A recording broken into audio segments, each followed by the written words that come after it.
No tempo de Moisés, o Senhor Jesus ensinava, Deus ensinava como ser justo diante de Deus. E do mesmo modo, lá em João 3,14 diz assim: e do mesmo modo que Moisés levantou a serpente no deserto, importa que o Filho do Homem seja levantado na cruz, para que todo aquele que nele crê não pereça, mas tenha a vida eterna.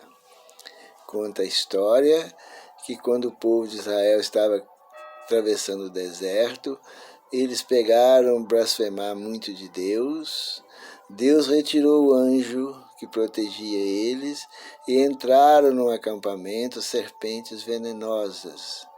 Quando a serpente mordia, a dor era imensa e as pessoas morriam. E o povo aí clamou a Deus, pedindo misericórdia, pedindo perdão a Deus pelos seus pecados. E Moisés orou pelo povo.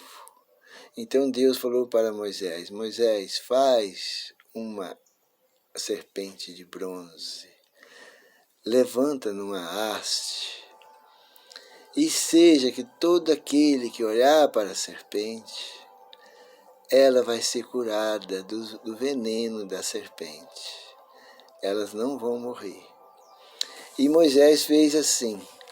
E todas as pessoas que acreditou e olhava para a serpente de bronze, elas ficavam curadas instantaneamente.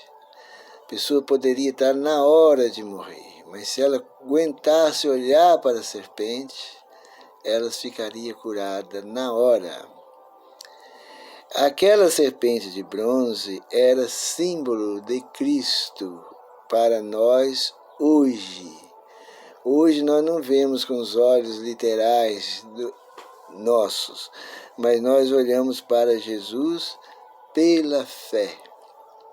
Contemplamos o Senhor Jesus pela fé. E olhando para Jesus, nossos pecados são o veneno da serpente, que é o pecado, que é de Satanás, somos também perdoados na hora. Nós somos libertados do veneno da serpente. Então, esta é a ilustração, né, que Deus deixou. Para quem tem fé, é muito fácil ser salvo, mas a maioria das pessoas não tem fé. Aí se torna realmente difícil, impossível de ser salvo. Lá no acampamento de Israel, muitos que foram mordidos pela serpente não quiseram olhar para a serpente de bronze. Eles pensavam: o que tem numa serpente de bronze? O que tem de virtude ali, naquela coisa? Mas era a questão de fé, de obediência. Hoje nós também podemos perguntar, né? Olhar para Jesus, que mérito eu tenho para receber? Outros falam, mas não vai, só olhar não vai resolver. Então aí as pessoas acabam morrendo no pecado. O judeu acreditava que para merecer o perdão de Deus, primeiro eles precisavam obedecer. Eles precisavam guardar a lei de Deus, precisavam de fazer o sacrifício, né? Matar os cordeirinhos, oferecer, para merecer, para ser digno de ser perdoado, para ganhar méritos diante de Deus. E por isso o Senhor Jesus diz: se a vossa justiça não exceder a dos escribas e fariseus, de modo nenhum vocês vão ser salvos. De modo nenhum, porque a salvação não vem de obras, para que ninguém se glorie.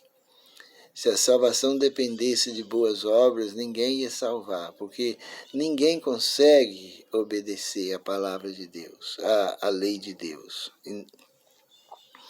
Então, para merecer o perdão, a salvação, não se alcança por obediência, mas unicamente pela graça do Senhor Jesus, mediante a fé. As obras para merecer salvação, para ter os pecados passados cancelados, as obras não dão mérito para isso. Os méritos é só o sangue de Jesus derramado na cruz do Calvário. Não adianta fazer penitência para receber perdão dos pecados. Perdão é dom imerecido. Foi necessário fazer sacrifício para nós receber o perdão. Mas o sacrifício que Jesus fez por nós na cruz, a obediência perfeita de Jesus é a nossa únicos méritos que nós temos diante de Deus. Então, mas também somos salvos da condenação do pecado olhando para o Senhor Jesus. Porque pela graça somos salvos mediante a fé. E isso não vem de vós, não vem de nós. É dom de Deus, presente de Deus. Não de obras para que ninguém se glorie. Aqui nós estamos falando apenas da justificação. Nós não estamos falando da santificação nessa área aqui. Quando a santificação já é pelas obras da lei, a santificação. Mas como nós estamos falando só da justificação, então a justificação é como a gente alcança o perdão de Deus. Nós alcançamos o perdão de Deus sem méritos nossos, sem obediência, unicamente pela graça mediante a fé. Aqui nós estamos falando somente da justificação.